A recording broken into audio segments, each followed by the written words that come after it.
Now we're going to discuss the last couple of sections that are in Unit 1. From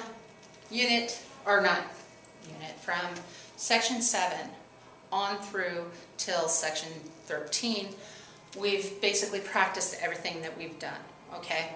So now at this point, we're going to talk about functions and the vertical line test, okay?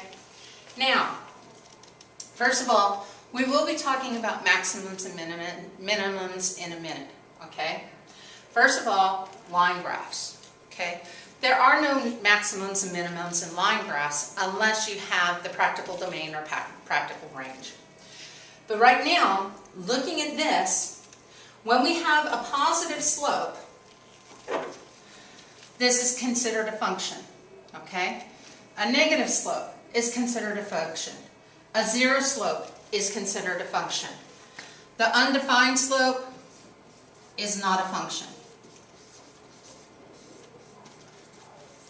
Okay, you may say, well, Ms. Kaiser, why not? Everything else is, why isn't this one? Because it fails a particular test, okay? It fails the vertical line test.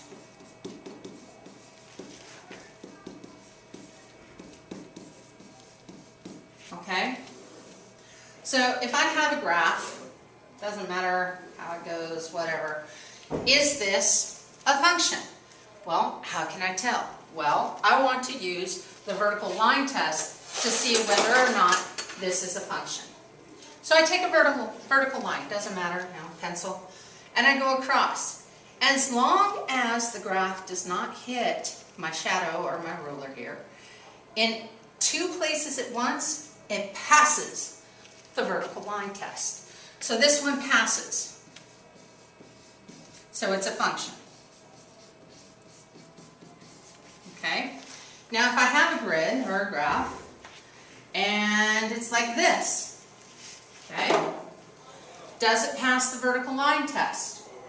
No, because right here you can see here and here cross that vertical line. You can't have two places on a graph pass the vertical line, cross the vertical line, okay? So this one fails, and so it is not a function.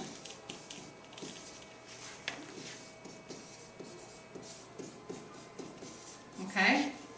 So that's what we're looking at for the vertical line test to tell whether or not something is a function. Okay? Then we have two different types of graphs. We have the absolute value graphs and the quadratics. We're going to work mostly with quadratics later on. In fact, there's a whole unit just on quadratics. So this is the one that's going to be your friend or enemy. Alright? Absolute value looks like a V. Okay? This bottom part, or that top part, is called a vertex. You also have them in the parabolas. Okay?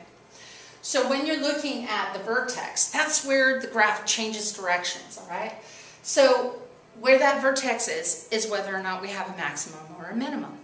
In this case, when it's at the bottom of the graph, you have a minimum. But when it's at the top of the graph, it's a maximum. Okay? So it kind of is opposite what the graph looks like. When you have it looking upside down, it's a maximum. When you have it right side up, it's a minimum. Okay? So keep that in mind. And that concludes everything that we're going to be doing in Unit 1. So you made it through the first unit. Congratulations. Get ready to review and take your test. See you in class.